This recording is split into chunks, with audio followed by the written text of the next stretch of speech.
Hello and welcome to all eight sports Zindagi. मेरा नाम है अभिषेक और आज हम बात करने वाले हैं चैंपियंस लीग के बारे में, क्योंकि सेमीफाइनल मैचेस खत्म हो गए हैं। Finalist we have already decided the finalist Paris Saint Germain versus Bayern Munich का जो फाइनल मैच खेला जाएगा रविवार को। और इस पर डिस्कस करने के लिए हमारे साथ दो और मेहमान जुड़े हुए हैं। जतिन जो कि फुटबॉल एनालिस्ट हैं, और साथ में रजत सर जो कि फुटबॉल कमेंट्री भी करते हैं और सीनियर कमेंटेटर हैं। सबसे पहले आप दोनों से ये पूछना चाहूंगा कि एक बड़ा फाइनल मैच हमें देखने को मिल सकता है रजत सर, क्योंकि बायर्न म्यूनिख और पेरिस सेंट जर्मेन की टीम ने अब तक बहुत ही जबरदस्त परफॉर्मेंस करके दिखाया है इस सीजन। मुझे मालूम है कि जतिन पहले बोलना चाहेंगे, लेकिन मैं जतिन से इजाजत लेकर के पहले बोलता हूँ। वो ये कि पीएसजी ने जिस तरह का खेल अभी तक खेला है, पिछले क्वार्टर फाइनल और उसके बाद सेमीफाइनल, आपको नहीं दिखाई देता कि एक डेवलपमेंट हुआ है उनके खेल में, और पहले से वो बेटर खेल रहे हैं। तो ये चीज जो है, ये एक अच्छी बात है इनके लिए।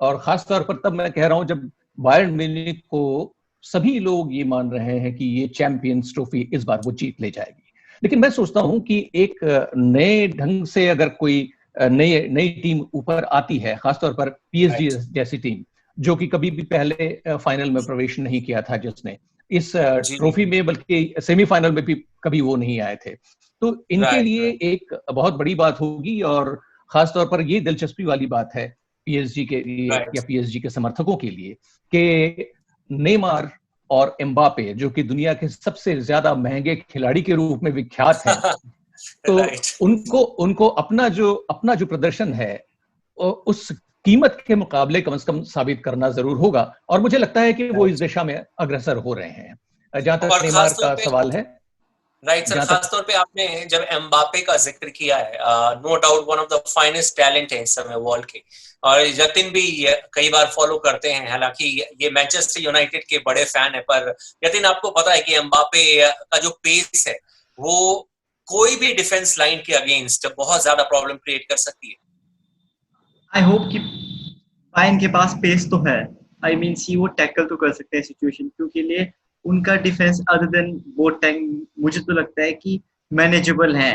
At the start of the season हम कह सकते हैं कि नहीं, थोड़ा बहुत वनरेबल है, पावा हर्नांडेज को ज्यादा काम करना पड़ेगा, बट अब वो दोनों ही पिक्चर पे नहीं है। आप जा रहे हो यंगस्टर्स के साथ, आपने अलावा को सेंटर बैक खिला लिया है, तो these are the formative changes जो मतलब बायर्न को एक steady hand of the tiller देते हैं कंप्लीटली जब वो डीप जाते हैं किसी भी कंपटीशन में। और देखा जाए तो एम्बापे क्लासिकल प्लेयर है, मतलब वन ऑफ दी बेस्ट है जैसा कि आपने कहा, बट एक फेस ये भी है कि वो क्या वो रेडी है वो किलिंग अप्रोच लाने के लिए अपनी गेम में। आई मीन अगर हम वर्ल्ड कप को एक असाइड रख लें, तो फिर जब भी हम उनका वेंचर देखते हैं, अभी थोड़ा उनकी करियर स्टार्ट ही हुआ है, पर तब भी अगर उनका थोड़ा बहुत जर्नी देखते हैं, वो किलिंग नेचर उनपे है। अगर है तो मुझे वो अभी तक उतना क्रिएटिवली नहीं दिखा है जितना दिखना चाहिए, जितना आप उनसे एक्सपेक्ट करते हो। क्योंकि जब आप बोलते हो ना कि बहुत क्लासिकल, कई बार जैसे कि रजत सर भी डिस्कस करते हैं कि जब आप इंजरी के बाद वापसी करते हैं या इंजर्ड होते हैं, तो अच्छे अच्छे जो प्लेयर्स होते हैं उनके लिए भी सर काफी मुश्किल हो जाती है इंजरी के बाद कम बैक करना। लेकिन एज यू टोल्ड कि कल का जो चैंपियंस लीग का जो फाइनल मैच है वो सबसे बड़ा मैच होता है यूरोप में, और एम्बापे जैसे बड़े प्लेयर के लिए बड़े लेवल पर परफॉर्म करना बहुत जरूरी है। बिल्कुल जरूरी है, और इसमें कोई शक नहीं कि एम्बापे उसके लिए तैयार हो रहे हैं। परंतु पिछले जो 2 मैचेस हुए पीएसजी के, क्वार्टर फाइनल और सेमीफाइनल, क्वार्टर फाइनल में अटलांटा से वो पिछड़ रहे थे, एम्बापे को मजबूरी में लाना पड़ा, जबकि एम्बापे की एंकल इंजरी जो है पूरी तरह से ठीक नहीं हुई थी। लेकिन एम्बापे ने अपना योगदान दिया, न सिर्फ एक गोल के लिए बल्कि दूसरे गोल को भी क्रिएट किया था उन्होंने। और नेमार ने तो अपना सहयोग दिया ही था, उन्होंने असिस्ट किया था, और इस तरह से 2 गोल हुए थे। चोपोमोटिंग ने जीत का गोल दर्ज किया था, और मार्किनियोस ने जो पहला गोल बराबरी का किया था। तो मार्किनियोस भी बहुत अच्छे खिलाड़ी हैं, और चोपोमोटिंग भी जैसे बदली खिलाड़ी के रूप में आते हैं तो वो अपना कंट्रीब्यूशन जरूर करते हैं। खासतौर पर अब ये देखना है कि फाइनल के लिए जब एम्बापे उतरेंगे तो क्या एम्बापे पूरी तरह से 100% फिट होंगे। आपने बिल्कुल सही फरमाया कि एम्बापे जो हैं वो अपनी स्पीड के लिए, उनका जो बर्स्ट है वो इतना जबरदस्त है। आपको मैं बताऊं, एक बहुत दिलचस्प बात होगी, थोड़ी सी बात शायद लंबी हो सकती है, पर मैं चाहूंगा वक्त दें आप, क्योंकि ये एक बहुत ही दिलचस्प एक कंपैरिजन है। राइट। 100 मीटर का जो वर्ल्ड चैंपियनशिप जीता था यूसेन बोल्ट ने, राइट, 100 मीटर का 2009 में, तो वो बर्लिन में आयोजित हुआ था और उसमें उन्होंने वर्ल्ड रिकॉर्ड किया था 9.58 का, 9.58 सेकंड उन्होंने 100। लेकिन सबसे बड़ी बात क्या है कि अगर उसको दूसरे परिप्रेक्ष्य में आप देखें तो एम्बापे उससे ज्यादा तेज भागते हैं, लेकिन ये तो लोग बॉल के साथ भागते हैं।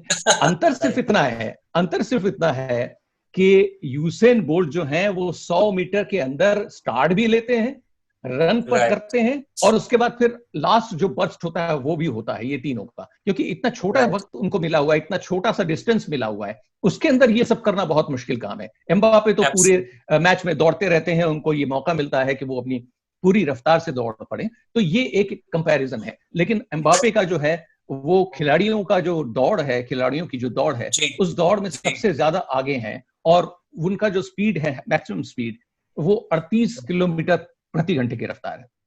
एब्सोल्युटली। लेकिन सर, जो चैंपियंस लीग की बात करें हम, तो पेरिस सेंट जर्मेन के लिए जैसे हम बात करते हैं काइल एम्बापे की, नेमार की बात करते हैं, डी मारिया है उनके पास, वर्ल्ड क्लास मिडफील्डर।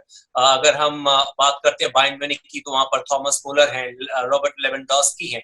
लेकिन यकीन कुछ और भी ऐसे प्लेयर्स हैं जो कि की फैक्टर्स मैच में साबित हो सकते हैं, क्योंकि एक तरफ अगर हम काइल एम्बापे और नेमार की बात करें और दूसरी तरफ रॉबर्ट लेवेंडोव्स्की की बात करें या फिर थॉमस मुलर की बात करें, लेकिन उनके पास भी कई की प्लेयर्स हैं जो कि बिल्कुल मैच के लिए टर्निंग पॉइंट साबित हो सकते हैं। इस समय पीएसजी की बात की जाए तो मार्किन्योस बहुत अच्छा खेल रहे हैं, जिस तरीके से वो अपनी एक दूसरी टाइप की लीडरशिप दिखा रहे हैं। जैसे मैं गोल स्कोरिंग में लीड करूंगा और मैं दिखाऊंगा पीएसजी को कि नहीं, हम भी कंपटीशन में डीप जा सकते हैं। बट मुझे जो सबसे अच्छा क्लासिकल फैक्टर, पर्टिकुलरली आफ्टर ये जो लॉकडाउन खुला है उसके बाद, मुझे लग रहा है पूरे ग्लोबल लेवल पे कि लियोन गोरेस्का जिस तरीके से अपनी फिजिकल अप्रोच को वही ला रहे हैं जो हम शाल्के में देखते थे। ओके, उनकी इंजरी प्रॉब्लम्स एंड ऑल थी, बट जिस तरीके से अब वो एक सूटेबल पिक्चर दिखा रहे हैं, वो एक क्लासिकल जर्नी है। क्योंकि वो क्या करते हैं कि वो मिडल ऑफ द पिच से सीधा अपने अटैकिंग हाफ पे एकदम इतने स्टाइल से चले जाते हैं कि मतलब जिसके लिए वो आउट मैन्यूवर कर लेते हैं दूसरों को अपनी फिजिकल एक्टिविटी से, तो और वो क्रिएटिव भी हैं। तो मुझे लगता है कि उनको थोड़ा संभालना मुश्किल इसलिए हो जाता है क्योंकि आप फॉरवर्ड लाइन पे पूरा फोकस करते हो, वहां रह जाता है। थियागो को भी अपना जॉब डेफिनेटली अच्छे से करते हैं। तो मेरे हिसाब से अगर इनको रोकना है, तो अगर मुझे अपॉर्चुनिटी दी जाती तो मैं तो इद्रिसा के को खिलाता, क्योंकि मुझे लगता है कि जिस तरह से वो टैकल करते हैं, एक रोबोस्ट अप्रोच है उनकी, वो जरूरत रहती है। बेशक आप मार्किनियोस को खिला लो, हाइब्रिडा को खिला लो, बट आई थिंक सो कि उनके पास एक टच, एक जील है जो दिखाता है कि नहीं, एक top level quality team 90 minute में कैसे अच्छा खेल सकती है। क्योंकि लीग प्रीमियर लीग या लीग हो तो है नहीं, ये तो कप कंपटीशन है। आपको 90 मिनट में मैच किल करना और कप उठाना है, सिंपल है। वैसे एक्साइटमेंट इस बात को लेकर भी है क्योंकि एक तरफ एंजेलो डी मारिया है पेरिस सेंट जर्मेन के, तो दूसरी तरफ बायर्न म्यूनिख में फिलिपे coutinho जो कि लोन होकर आए हैं बार्सिलोना से, और वो फिलिपे coutinho ने जिस अंदाज में परफॉर्मेंस करके दिखाया बार्सिलोना के अगेंस्ट आखिरी के 4-5 मिनट में, ये बात तो सब जानते हैं कि प्रीमियर लीग में लिवरपूल के लिए खेलते हुए वर्ल्ड क्लास प्लेयर थे, नो डाउट अबाउट, और टैलेंट पे कभी शक नहीं था। तो आपको लगता है कि वो 2 गोल उनके लिए टर्निंग पॉइंट हो सकती है, क्योंकि उनके करियर के लिए ग्राफ बिल्कुल नीचे चला गया, अचानक 2 गोल करना चैंपियंस लीग के सेमीफाइनल में और फाइनल में एक अलग कॉन्फिडेंस के साथ आना, तो ये टर्निंग पॉइंट हो सकता है। देखिए, प्रोफेशनल फुटबॉल में मुझे लगता है कि ये एक बड़ी दिलचस्प चीज होती है कि आप किसी भी टीम से हो, आपकी टीम के प्रति जो प्रतिबद्धता है तब तक है जब तक आप टीम के लिए खेल रहे हैं। टीम के बाद बाहर जब आप जाते हैं तो उसके बाद उसी प्रतिबद्धता से आप दूसरी टीम के लिए जब लोन पर गए हुए हैं तो उसके लिए खेलें। तो मुझे लगता है कि ये मानसिकता में जो बदलाव लाने की जरूरत होती है, ये असली प्रोफेशनलिज्म है, और इस प्रोफेशनलिज्म को बहुत खूबी से निभाया है coutinho ने। और मुझे समझ लगता है कि coutinho को अगर पूरा टाइम खिलाया जाए, और नहीं भी खिलाया गया तो हाफ टाइम के बाद अगर पूरा का टाइम दिया जाए उनको 45 मिनट का, तो वो बहुत डेंजरस साबित हो सकते हैं। लेकिन पीएसजी के लिए मैं कहता हूं कि एम्बापे को अब इतना वक्त मिल गया है कि उनकी इंजरी जो है संभल जाए। दूसरी बात, केल और नेवास अगर फिर से गोल पोस्ट के बीच में आ जाते हैं, पीएसजी की तरफ से, तो एक बहुत बड़ी बात होगी। हालांकि इस बात में डाउट इसलिए है कि वो आ पाएंगे कि उनको जो इंजरी हुई है वो हैमस्ट्रिंग की इंजरी है और वो राइट जल्दी से राइट। ठीक होती नहीं है। एब्सोल्युटली, ये सबसे इंपॉर्टेंट आपने पॉइंट उठाया सर, क्योंकि hamstring injury one of the worst injury वैसे भी हम फुटबॉल में या फिर अमूमन किसी भी स्पोर्ट्स में देखें तो बहुत टाइम लग जाता है रिकवर करने में। लेकिन ये गोल फीस्ट फाइनल देखने को मिल सकता है, क्योंकि बायर्न म्यूनिख की टीम जतिन जितना heavy metal football, high pressing football खेल रही है, मतलब अलग ही कॉन्सेप्ट के साथ अगर कोई उनसे गेंद छीनने की कोशिश भी करता है तो 2 से ढाई सेकंड के अंदर उनका कॉन्सेप्ट है कि गेंद को छीनो। जब आपका अपोजिशन वल्नरेबल है वहां पर आप उनके ऊपर प्रेशर डालो और उसके बाद करो 8-2 से जीतना बार्सिलोना के अगेंस्ट, कोई मजाक की बात नहीं है। तो एक गोल फीस्ट फाइनल देखने को मिल सकता है। ये बहुत ही कॉन्ट्राडिक्टरी है, क्योंकि मुझे लगता है ना कि अगर बायर्न चाहे, अगर वो 4 गोल मारना चाहे, वो तो इजीली कवर अप कर सकता है, बट क्या पीएसयू कर पाएगा, वो देखने वाली बात होगी। क्योंकि मैंने इनका स्टार्ट से एंड तक, अगर उनका फर्स्ट आप 3 मंथ्स देखोगे ना लीगों में, तो वो दो ऐसे गोल से जीत रहे थे। अभी भी उनके पास मतलब वो क्रिएटिविटी है। वो अगर मैं बोलता हूँ कि पीएसजी 3 मार लेता है, बायर्न 3 मार लेता है, ये मैं देख सकता हूँ। या तो फिर हो सकता है कि या फिर बायर्न 4 मार ले, वो 1 मार ले या 2 मार ले, बट मैं ये दिखते हुए नजर नहीं आ रहा अभी तक। दो की फुटबॉल में कुछ होता है कि पीएसजी 4 मारे, वो 1 या 2 मारे, तो या तो वो कम नहीं ही नहीं रहेंगे या right. वो ज्यादा ही रहेंगे। पर है ये सारा गेम बायर्न के फेवर में, वही उनके लिए लूज करने के लिए। अगर वो लूज करें, क्योंकि लिए जितनी स्पीड पे वो जा रहे हैं, ये तो वही लग रहा है कि 2012-13 सीजन में जैसी बायर्न थी और जैसे उन्होंने आउट मैन्यूवर किया था डॉर्टमुंड को फाइनल में चैंपियंस लीग। Absolutely absolutely. और लास्ट क्वेश्चन आप दोनों से, क्योंकि मैं अपना आंसर दे देता हूँ। मेरी फेवरेट टीम अंडरडॉग इस बार पेरिस सेंट जर्मेन है, क्योंकि चलो एक बार ट्रॉफी जीतना बनता है और नेमार मेरे वन ऑफ द फेवरेट खिलाड़ी हैं, तो मैं चाहूंगा Paris Saint Germain team better performance करे। वैसे रजत सर, आपकी कोई चॉइस फाइनल के लिए? चॉइस तो पेरिस सेंट जर्मेन इसलिए है क्योंकि पेरिस सेंट जर्मेन जो है दो वो दो दो एक दो दो अंडरडॉग की तरह, सर 2 गोल अंडरडॉग की से तो तरह यही खेलेगी। जीत गए। सर 2 गोल से तो यही जीत गए। देखिए ऐसा है कि सीधी बात यह है कि कि पीएसजी जो है वो अंडरडॉग की जी तरह से खेलेगी, यही उसके लिए जो है प्लस पॉइंट है, क्योंकि उनके ऊपर प्रेशर एब्सोल्युटली। रहेगा नहीं। प्रेशर जो रहेगा वो बायर्न म्यूनिख के लिए रहेगा। बायर्न म्यूनिख ने पिछली बार इस ट्रॉफी को जीता था 2012 या 2013 में, तो ये एक जी लंबा समय बीता है, 7 साल हो गए हैं। इस वक्त भी वो बहुत अच्छे फॉर्म में है। ये कहा जा सकता है कि उनका फायर पावर मतलब किसी भी अनपैरेलल्ड है अभी भी, किसी भी जी टीम के लिए हम देखें तो।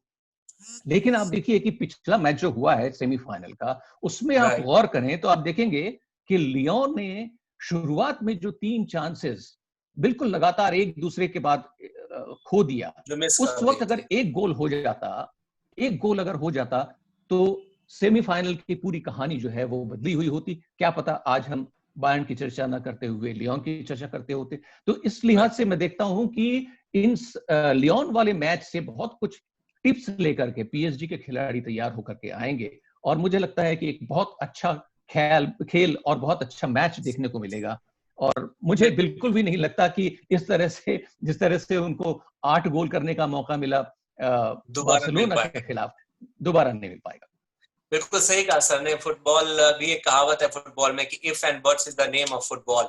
और तो कई बार ये चीजें चलती रहती हैं। कई बार आप एकदम विनिंग पोजीशन से मैच हार जाते हैं, कई बार हारे वो मैच को आप जीत जाते हैं। यतिन, आपकी फेवरेट जो पसंद इस फाइनल के लिए? फेवरेट तो नहीं मैं बोलूंगा, पर मुझे लगता है कि बायर्न ही जीतेगा इस मैच को। ही नहीं, थोड़ा कॉकी लग रहा है मतलब, बट मतलब यार मैं कैसे देख, मतलब लेवेंडोस्की ने इस सीजन में क्या नहीं किया। लास्ट सीजन भी बहुत गोल मारे यस वो, बट एब्सोल्युटली। कोवाच ने, पर उतना सही टीम नहीं था वो लास्ट सीजन में। मैं ना जनवरी लास्ट ईयर पे विशेंते लिजराल्डो से मिला था। मैं इस नोट पे खत्म करता हूँ उनको, इस स्टोरी जी को। 2019 जनवरी में Bixente Lizarazu Champions League winner, I think 6 time Bundesliga winner with Bayern Munich. मैंने कहा कि यार आप लोग अभी डॉर्टमुंड से पीछे हो, तो कैसा लग रहा है इतने सालों के बाद? तो वो बोला कि if you are Bayern you should be on the top. मतलब ये दिखा रहा हूँ मैं राइट। कि उनका हिस्ट्री, पावर, बैक फायर क्या है। Multiple champions league finals reach किए, हारे भी हैं, जीते भी हैं।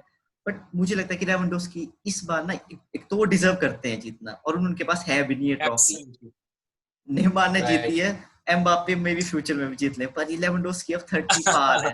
तो मुझे लगता है कि बायर्न अगर जीते तो उनके लिए अच्छा, और उनके पास फेवरेट्स भी वही हैं, और मैं तो देखता हूँ 65 Well, ही रेट पे मैच।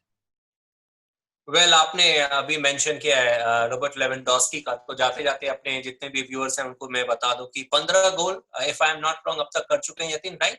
और जो हाईएस्ट जी चैंपियंस लीग एक सीजन में गोल करने का रिकॉर्ड है वो क्रिस्टियानो रोनाल्डो के नाम है, उन्होंने 17 किए।